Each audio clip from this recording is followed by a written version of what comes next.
तो दोस्तों हम आए हैं आज कॉमिक्स इन यूके सीज़न 2 में और हमारे साथ आज हैं हेलो बुक माइंड के श्री अनूप गुप्ता जी। अनूप जी, आपका कॉमिक्स इन यूके मंच पे हार्दिक स्वागत है। हम आपका अभिनंदन करते हैं। थैंक यू सिद्धार्थ जी। आज मेरे को काफ़ी खुशी हो रही है कि सिद्धार्थ जी स्पेशली दिल्ली आए और उनके पास मेरे से मिलने आए। मेरे को बहुत अच्छा लगा। मेरे को ये जान के काफ़ी ज़्यादा खुशी होती है कि कुछ लोग हैं अभी भी जो without any motive, without any monetary benefit या कोई भी वाहवाही के लिए या एनी मतलब दिखावटीपन के लिए लोग काम नहीं कर रहे हैं और कुछ सच्चे दिल से इस इंडस्ट्री की रियलिटी में सेवा कर रहे हैं। और उनमें से सिद्धार्थ जी का मैं हार्दिक धन्यवाद कहना चाहूँगा कि वो इस इंडस्ट्री के लिए इतनी अच्छी अच्छी चीज़ें कर रहे हैं। धन्यवाद अनूप जी। अनूप जी, तो हमने अभी तक हेलो बुक माइंड के बहुत सारे चमत्कार देखे हैं, चाहे वो आपका पैकेज का तिलिस्म तोड़ना हो या दिवाली पखवाड़ा सेल में छप्पर फाड़ के ऑफर्स लाने हों। तो इन सबसे पहले हमें वो छोटे से अनूप गुप्ता के बारे में पता करना है। आपके बचपन, हमें जहाँ तक समझ में आता है आप किताबों के बीच में पले बढ़े पैदा हुए, तो अपने बचपन के बारे में कुछ बताइए। कॉमिक्स प्रेम कैसे शुरू हुआ, इस बारे में कुछ बताइए। देखिए, जैसे आप लोग जानते ही हैं कि हेलो बुक माइंड की स्थापना मेरे फादर मनोज गुप्ता जी ने करी थी और अराउंड इन 1997 उन्होंने ये काम फुल फ्लैश तरीके से स्टार्ट कर दिया था। पहले वो कुछ करते थे, मतलब बुक्स का और कॉमिक्स का काम, लेकिन वो काइंड ऑफ साइड किक हुआ करती थी उनकी। वो ट्यूशन पढ़ाया करते थे इससे पहले। तो इन 1997 उन्होंने किताबों की तरफ, कॉमिक्स की टूवर्ड्स, नॉवेल्स के टूवर्ड्स उन्होंने अपना अपॉर्चुनिटीज़ देखी और अपना काम स्टार्ट किया। उस टाइम पे मैं मात्र 6 से 7 साल का हुआ करता था और मेरे को याद है कि जब पापा ने अपना पूरा ऑफिस सेटअप किया था घर के अंदर ही, ग्राउंड फ्लोर पे उन्होंने काफ़ी पैसे लगा के, जो भी उन्होंने आज तक पैसे कमाए थे, तो उन्होंने अपना एक छोटे से कमरे में ऑफिस बनाया, रैक्स लगवाए। रैक्स लगवाने के बाद जब उसमें माल भरा तो पहले तो मेरे को समझ में नहीं आया कि स्कूल के अलावा भी कुछ किताबें आती हैं। मैंने तो सिर्फ थोड़ी बहुत कलरिंग बुक और एपीसी की जो स्कूलों में किताब मिलती थी रैंक की, बस वही, और उनसे मेरे को सख्त नफ़रत हुआ करती थी कि क्या है। मैं थोड़ा स्पोर्ट्स साइड में ज़्यादा रहता था, बचपन से ही शैतान था और खेल कूद में ज़्यादा ही हाइपर एक्टिव था मैं। तो किताबों से मेरे को बिल्कुल भी प्रेम नहीं था, स्पेशली जब स्कूलों की किताबों की बात आती थी। लेकिन जब पापा ने काम स्टार्ट किया, इनिशियली हमारे घर में सबसे ज़्यादा नॉवेल्स आए करते थे, जैसे सुरेंद्र मोहन पाठक के, वेद प्रकाश शर्मा के, अनिल मोहन जी के, ये नॉवल आया करते थे और हम उन नॉवलों के बीच में ही रहा करता था मैं। तो वो मेरे को समझ में नहीं आते थे खोल के, लेकिन हाँ वो मतलब सामान रखने के लिए अच्छे होते थे। आप स्टूल पे चढ़ जाया करते थे, बिल्कुल, कॉमिक्स के पाइल अप के ऊपर आप उसको स्टूल बना देते थे। हाँ। तो बहुत बढ़िया लगा हमें सुन के, आप किताबों का एक दूसरा जो है आप ऑल्टरनेट निकाल कर रहा है सामने। तो कॉमिक्स वहीं से आपको पढ़नी शुरू हुई जब आपके फादर ने जब सेटअप किया अपना ऑफिस? नहीं, उसके बहुत थोड़े टाइम बाद ही कॉमिक्स का क्रेज़ बहुत, उस टाइम पे कॉमिक्स जब पापा ने काम करना स्टार्ट किया, कॉमिक्स जा रहा था। ओके। वापस जा रहा था अपने उस टाइम पे जब पापा ने बेचना स्टार्ट करा। तो उस टाइम पे फिर जब हमारे ऑफिस में घर होम ऑफिस में कॉमिक्स आना शुरू हुआ, तो जो मेरा लगाव हुआ, जो कि इस टाइम पे one of the main factor है मेरा कॉमिक्स के टूवर्ड्स अटैचमेंट का, नॉवेल्टीज़। मार पड़ी थी पहली बार आपको नॉवेल्टीज़? पूरे बदन पे आप स्टिकर लगा के घूम रहे थे। एक्चुअल में लोग इम्पोर्टेंस नहीं समझते, वो सब अपने बारे में ही सोचते हैं। हम जैसे रीडर्स हैं वो अपने बारे में ही सोचते हैं क्या उसका इम्पैक्ट बच्चों पे क्या पड़ रहा है वो नहीं सोच पाते हैं। जैसे मैं अपना ही बताता हूँ, मैं सिर्फ कॉमिक्स से नॉवेल्टीज़ के टूवर्ड्स ही जुड़ा था। ओके। हाँ, मतलब मैं अभी अपने लाइव सेशन मैंने अभी थोड़ी देर पहले स्टोरी बुक्स का करा था, और उसमें मैंने एक क्वेश्चन पूछा था कि ये कवर स्टोरी बुक का किसी कॉमिक से उठाया हुआ है, तो आप बताइए ये किस कॉमिक का है। अब मेरे को कैसे याद आया, वो कॉमिक का नाम मेरे को भी नहीं पता, टू बी वेरी ऑनेस्ट। उसकी पजल आती थी। ओके। तो मैं पजल्स बहुत ज़्यादा बनाता था, खेलता था उनके साथ। तो वहाँ से जब मैं इतना छोटा था, मैं पढ़ाई में अच्छा नहीं था, तो पढ़ने लिखने में मेरे को इतना मज़ा नहीं आता था, इन्हीं चीज़ों में आता था। उसके बाद मैं नॉवेल्टीज़ से मेरा इंटरेस्ट बना, और फिर मैंने कॉमिक थोड़ा बहुत पढ़ना शुरू करा, और फिर बस मतलब वहाँ से मेरा अटैचमेंट कॉमिक से हुआ, नॉवेल्टीज़ के थ्रू। नॉट क्या बात है, ये तो कुछ नया पता चला। हाँ। कि नॉवेल्टीज टर्न्ड कॉमिक्स रीडर। बहुत बढ़िया। मतलब छोटे बच्चे को आपको एक्साइट करने के लिए आप कैसे बोलोगे ये पढ़, आप कैसे बोलोगे ये पढ़े क्या है, उसको नहीं देना, उसको इसका स्टिकर दे दो, वो देखेगा, ये करेगा, वो करेगा, इसकी पजल दे दो, वो लगाएगा। मतलब आपने उस पर्टिकुलर टाइम पीरियड के लिए उसको ब्लॉक कर दिया, और वो इसके साथ इन्वॉल्व कर दिया विदाउट रीडिंग एनीथिंग। तो मेरे को तो नॉवेल्टीज़ हमेशा अच्छी लगती हैं, क्योंकि मेरा अटैचमेंट नॉवेल्टी से पहले हुआ था, कॉमिक से इन कैरेक्टर से काफ़ी बाद में जाके हुआ था। बहुत बढ़िया अनूप जी। अनूप जी, व्यवसायिक दृष्टि से अब हम बात करेंगे। You are one of the young guns of Indian comics industry. हम देखते हैं अभी अभी जो है new bloods are coming into Indian comics industry, whether that's a publisher हो या फिर रिटेलर हो, या फिर नए अभी जो रिटेलर टर्न्ड पब्लिशर्स हों। तो यंग ब्लड्स अभी बहुत सारे आ रहे हैं, उनमें भरपूर ऊर्जा है। मैं ये पता करना चाहता हूँ कि व्यावसायिक दृष्टिकोण से आप कॉमिक्स, इंडियन कॉमिक्स उद्योग को, भारतीय कॉमिक्स उद्योग को कैसे देखते हैं? आपका पहलू क्या है भारतीय कॉमिक्स इंडस्ट्री को लेकर, आपकी सोच क्या है? अगर मैं स्टार्टिंग से ही स्टार्ट करूं, और काफ़ी लोगों को ये मेरी बात हर्टफुल लग सकती है और लग सकता है कि ये क्या बात बोल रहा है, लेकिन जो मैं अभी तक मानता हूँ कि एक रीडर को हम सिर्फ रीडर की तरह ही देखते हैं, उसको कस्टमर नहीं देख पाते। हम उसको ये तो आइडेंटिफाई कर लेते हैं कि he is a comic reader and A comic fan, और इसके अंदर कॉमिक्स का जुनून है, बस वो आइडेंटिफिकेशन यहाँ तक ही रह जाती है। और जो एक बेसिक एलिमेंट है, मतलब बिजनेस का, जो आप एक इंडस्ट्री की बात कर रहे हो, उसमें एक कॉमिक फ़ैन की एक अलग अहमियत है और एक कस्टमर की अलग अहमियत है। ओके। और 100% कस्टमर को कॉमिक्स का जुनून करके या कॉमिक्स का डाई हार्ट फ़ैन करके उसको सिर्फ फ़ैन की तरह ही देखा जाता है। जो कस्टमर होता है वो एक रिस्पेक्ट डिमांड करता है, और वो एंटाइटल्ड भी होता है एक रिस्पेक्ट का, क्योंकि और एक सर्विस की एक्सपेक्टेशन का भी। जो मैंने फील करा जब मैं इस इंडस्ट्री में आया, कि यहाँ पर जो बायर है उसको बायर कम उसको देखा जाता है, और इसको कॉमिक का फितूरी, पागल कॉमिक का, उसके दृष्टिकोण से ही वहीं तक ही सीमित कर दिया गया। कॉमिक फ़ैन की बात इतनी नहीं सुनी जाती थी, उनकी बातों का इतना फ़र्क नहीं पड़ता था किसी को। एक जो कस्टमर वाला एलिमेंट था वो हमारी इंडस्ट्री से 100% गायब था, क्योंकि ये जो उस टाइम पे जो हमने हेलो बुक माइट स्टार्ट करा, उस टाइम पे इन रियलिटी कॉमिक कस्टमर बचा ही नहीं था, कोई था ही नहीं कॉमिक कस्टमर। ऑनेस्टली सिर्फ कॉमिक के जुनूनी कॉमिक फैंस ही बचे हुए थे, जिनको आप गुस्सा करके चिल्ला के कुछ भी कर दो, उनको कॉमिक चाहिए, लेकिन कस्टमर बिल्कुल ख़त्म हो चुका था।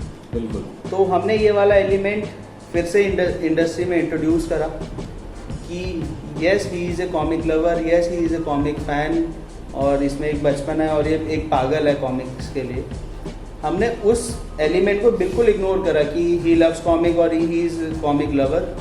हमारे लिए वो पहले कस्टमर था अगर हमारे पास ऑर्डर आ गया था। एंड फॉर अस मतलब एक बड़ी सिंपल सा मैं आपको बाइफर्गेशन देता हूँ। बिफोर HBM मतलब एक कॉमिक इंडस्ट्री नेशनलाइज थी, अगर आप समझ पा रहे हो मैं क्या कहना चाह रहा हूँ। एक सरकारी दफ्तर था, एक सरकारी मतलब तरीके से काम रवैया किया। था जहाँ पे आप कहना चाहते हैं। मतलब सरकारी दफ्तरों में आप जाओ तो आपको पता है आपको 10 बार जाना ही पड़ेगा। जी।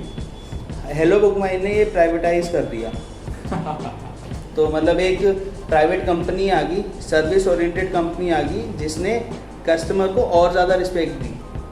जैसे अगर आप टाटा पावर जब से आया है तो बिजली विभाग जो पहले था, मतलब कंप्लेंट करो लाइट नहीं है, काफ़ी दिक्कतों का सामना करना पड़ता था। दिल्ली की बात कर रहा हूँ, एक दिन 2 दिन तक कंप्लेंट रिजॉल्व नहीं होती थी। आज मैं रात के 2 बजे भी फ़ोन करता हूँ, टाटा पावर वाले मेरे घर पे आके आधे घंटे में मेरी प्रॉब्लम सॉल्व कर देते हैं। तो जो HBM चेंज लाया इंडस्ट्री के अंदर, सिर्फ यही सिंपल कॉन्सेप्ट उसने इंट्रोड्यूस करा और अपने बैक ऑफ द माइंड ये सोचा he is a customer not a comic lover और fan.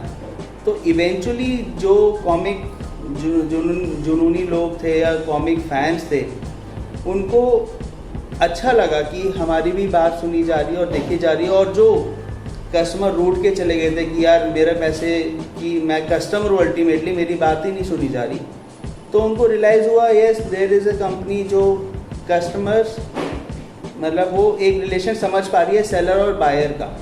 That equal respect was given, आप वो कहना चाहते हैं, and with the utmost quality service. Yes yes. Okay.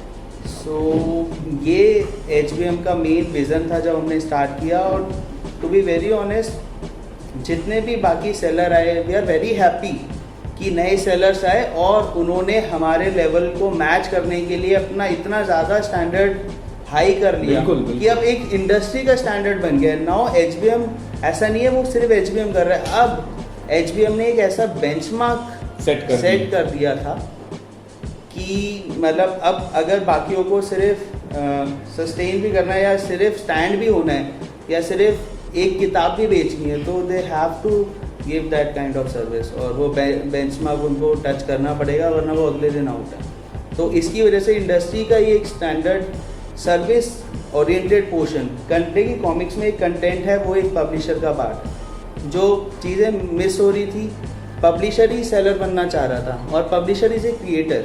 Absolutely.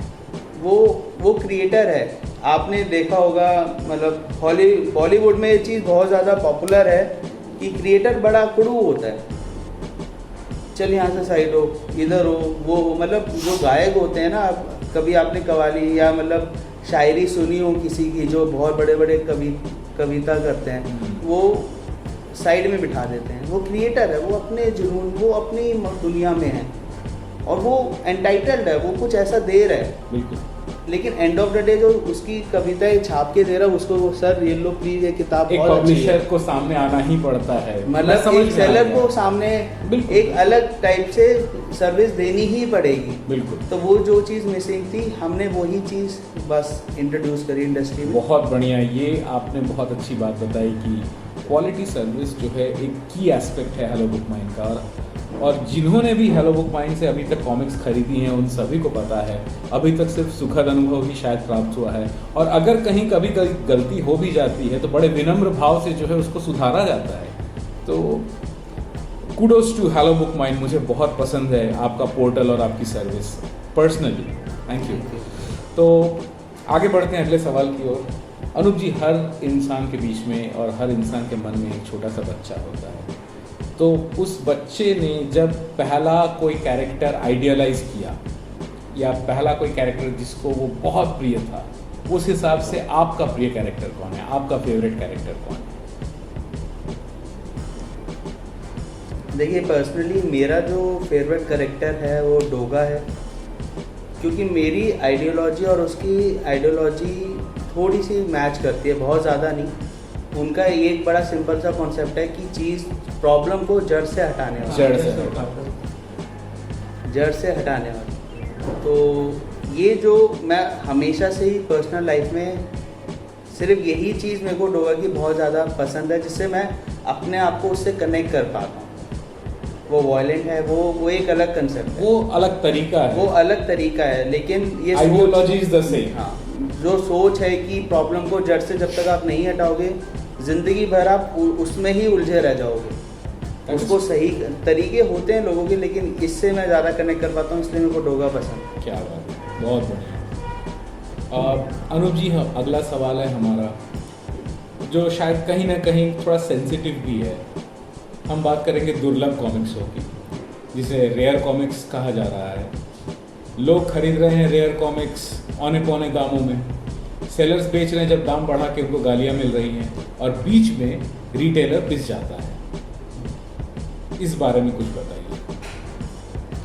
देखिए, ये जो आप कंसेप्ट की बात कर रहे हैं, ये जो एक पर्टिकुलर सिचुएशन की बात कर रहे हैं, ये सिचुएशन बहुत हद तक ख़त्म हो चुकी है। एक्चुअल में जो कॉमिक रीडर है वो बातों भोला, मैं बोलता हूँ, कॉमिक रीडर बहुत ज़्यादा भोला है। आपके सामने भी चीज़ रखी हुई है, जैसे कुछ होता है ना, आपको किसी बहुत ज़्यादा चीज़ों से प्यार होता है, जैसे ये है प्रतिशोध की ज्वाला। This is one of the most rarest comic जो आप लोग बोलते हैं, बिल्कुल कि ये रेयरेस्ट है। अगर आपको ये पसंद है ना, तो आपको मैं थोड़ी सी भी इसके बारे में कुछ बोल दूंगा ना कि आपको मिलने नहीं वाली, ये आने ही नहीं वाली। आपको पता है झूठ बोल रहे हैं, यार हो गया तो वो जानबूझ के ये प्यार में कॉमिक रीडर आंखें बंद कर लेता है। मतलब ये सेकंड प्रिंट है, आपको ये पता है? नहीं, ये सेकंड प्रिंट है। पहले ये 60 रुपये में आई थी, अब 70 रुपये में आई है। Second print with in 6 months हो चुका है। ये कहाँ से आउट ऑफ स्टॉक होने वाली है? बिल्कुल। मतलब मैं आपको सब कॉमिक लवर्स को बता चुका हूँ कि ये सेकंड प्रिंट है। इसके बाद भी कोई आपका फ़ायदा उठाएगा कि ये सेकंड प्रिंट भी ख़त्म होने वाला है, अपनी मिलेगी। तो आपको प्यार इससे इतना ज़्यादा है, आपको बेतुकी बात भी आपको सही लगेगी कि हाँ ऐसा हो गया तो। लेकिन ऐसी अगर जो भी समझदारी से थोड़ा देख रहे हैं, ये सिचुएशन बिल्कुल एरिगेट हो चुकी है, बिल्कुल ख़त्म हो चुकी है।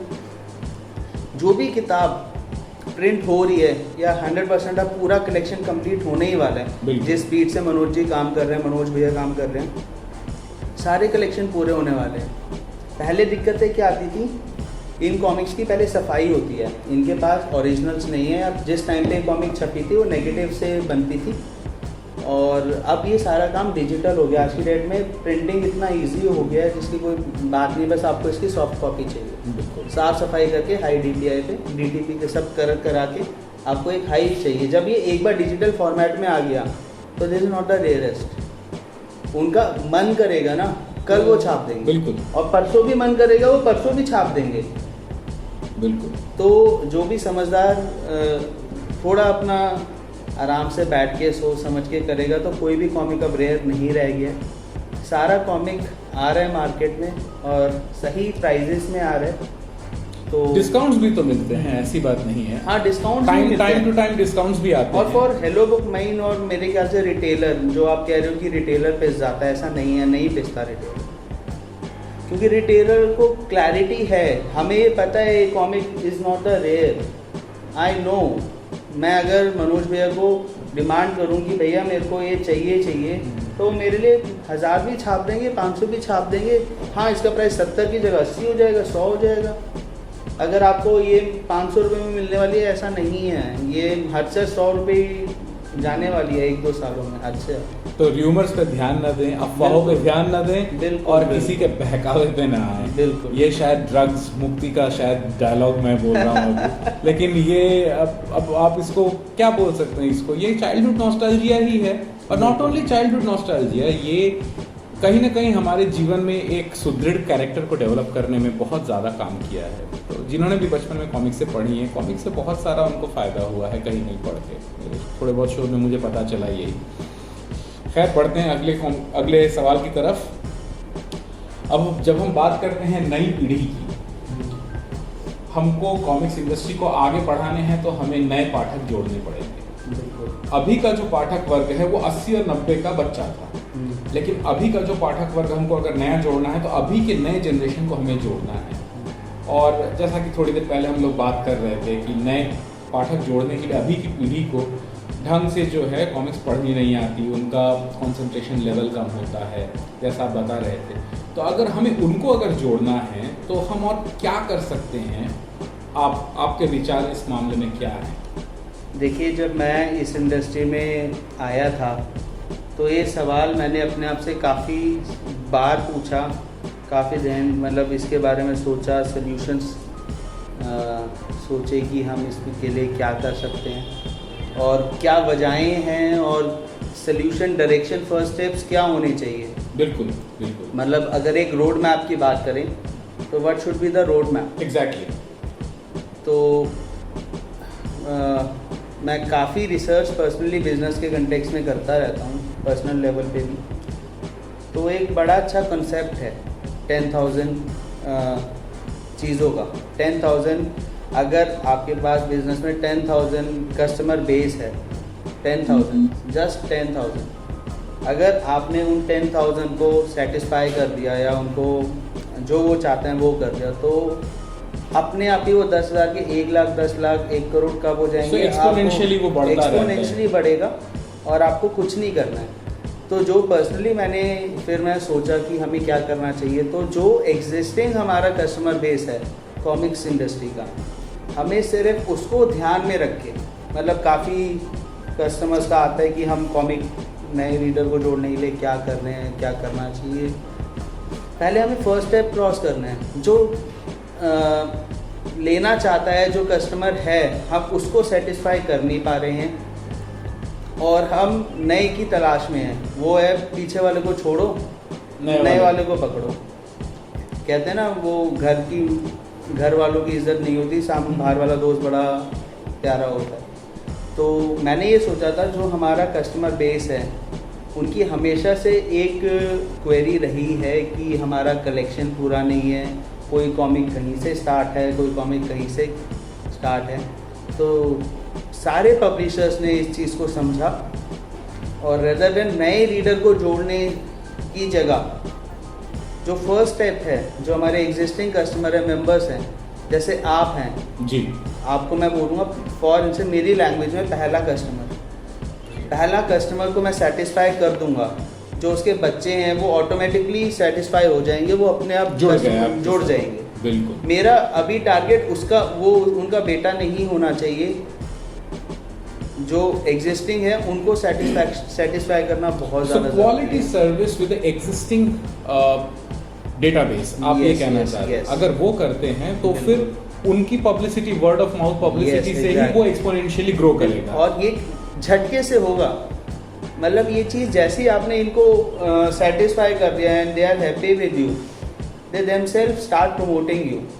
आपको खुद ही ये प्रमोट करेंगे।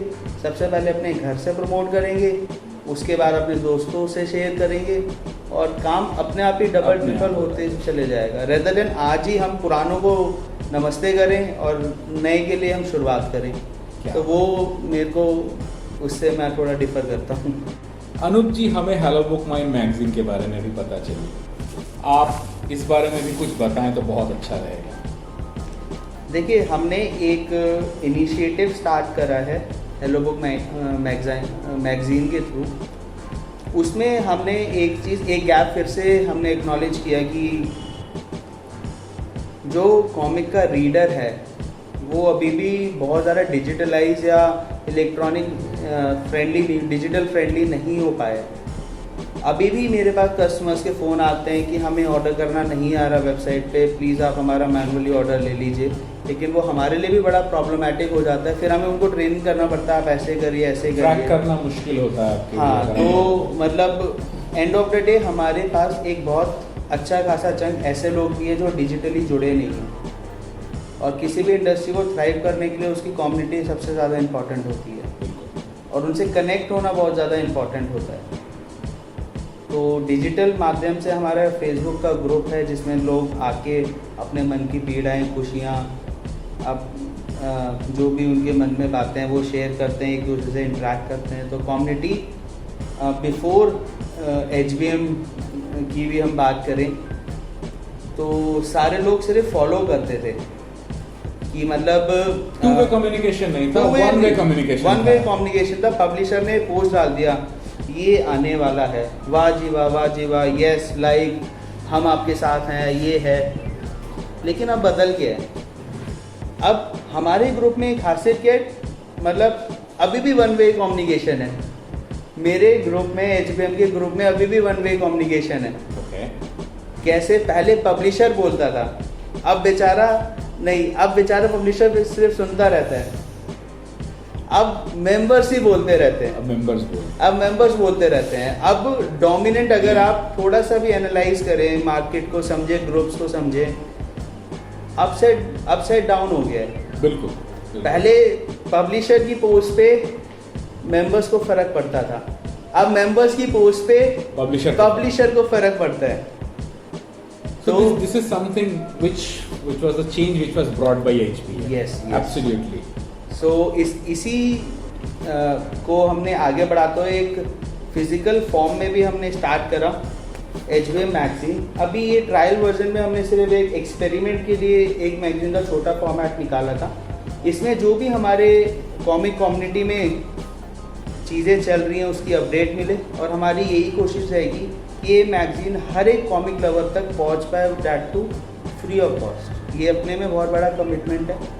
मैं पूरी कोशिश कर रहा हूँ इसको फुलफिल करने की। अभी ये एक्सपेरिमेंट स्टेज पे है, तो अभी भी ये फ्री जा रही है, अभी ऑर्डर्स के साथ फ्री जा रही है। बिल्कुल। लेकिन हमारी कोशिश ये रहेगी कि जो लोग सिर्फ कॉमिक कम्युनिटी में हमारे फेसबुक पेज में जुड़े हुए हैं या वेबसाइट में हमारे पास उनका एड्रेस है, उनको सिर्फ ये मैगजीन ही पहुंच जाए, तो काफ़ी एक कनेक्शन कम्युनिटी और ज़्यादा हमारी स्ट्रांग होगी। बहुत, ये हमारी कोशिश है। आखिरी सवाल सीज़न 2 के लिए और सीज़न 2 के इस एपिसोड के लिए, फ्रॉम अनूप गुप्ता, भारतीय कॉमिक्स उद्योग के प्रति आपका कोई भी सुझाव किसी भी कम्युनिटी के लिए अगर हो, whether that is publishers, retailers, readers, new publishers, whosoever, अगर आपका कुछ भी सुझाव है जो आप समझते हैं जो होना चाहिए या जो हो रहा है अच्छा हो रहा है, अगर कुछ भी ऐसा अगर आप चाहते हैं बताना, प्लीज़ अपना सुझाव शेयर करिए। जो मैं एक मैसेज आप लोगों को कन्वे करना चाहूँगा कि as per me publishers are doing very good job. जो मैं अपना रोड मैप देख पाता हूँ कि कॉमिक इंडस्ट्री थ्राइव कैसे करे या ग्रो कैसे करे, जो वो बहुत अच्छी तरह से कर रहे हैं। नई कॉमिक्स भी ला रहे हैं, रीप्रिंट्स भी कर रहे हैं, कोशिश जारी है। लेकिन मेरे से अगर आप वन साइडेड होके पूछे, as a person Anup, not HBM, और एज अ फैन, हर एक इंडस्ट्री को प्रॉफिट्स में रहना काफ़ी ज़्यादा ज़रूरी होता है। बिल्कुल। तो ये एक कंसेप्ट जो मार्केट में थोड़ा प्रॉब्लमेटिक बन चुका है कि कॉमिक 20 रुपये का ही आता था, 30 रुपये का ही आता था, तो वो थोड़ा जस्टिफिकेशन, जो एक कॉन्सेप्ट था कि प्राइसिंग को लेके कि कॉमिक 20 रुपये में ही आता था, हमें 30 रुपये में ही चाहिए। देखिए, मैं भी एग्री करता हूँ कॉमिक 20 रुपये में ही चाहिए, 30 रुपये में चाहिए, लेकिन उसका फॉर्मेट आप एटलीस्ट डिफरेंट करिए कि वो डिजिटली मेरे को चाहिए। अगर आपको प्रिंट में चाहिए, अगर पब्लिशर प्रॉफिट्स में रहेगा और सेलर प्रॉफिट में रहेगा, तो आप लोगों की और अच्छी तरह से और मन से सेवा कर पाएगा। क्या बात। मतलब मैं खाली पेट कब तक कर लूँगा आपका, मतलब मन करता है लेकिन कब तक। तो लेकिन यही चीज़ के मेरे को पता है 10 के मेरे 20 हो रहे हैं। मैं आपको बिल्कुल फ्रैंकली एक बात बोलूँगा, अगर मेरे को भी लगेगा मेरे 10 के 20 हो रहे हैं, और मैं आपको लिटरली बहुत ज़्यादा आदर सम्मान हर एक चीज़ के साथ और ज़्यादा दिल से मेहनत करने लग जाऊँगा। तो मैं तो यही कहूँगा कि प्राइसिंग को लेके ज़्यादा, अगर आपको अच्छा लग रहा है तो आप बाई कीजिए, नहीं लग रहा तो आप ज़रूर कमेंट कीजिए कि ओवर प्राइस्ड है और मत खरीदिए। लेकिन कमेंट भी बहुत ज़्यादा ज़रूरी है, क्योंकि ऐसा ना हो, मैं बस ये बोलना चाहता हूँ कि प्रॉफिटेबिलिटी रहे।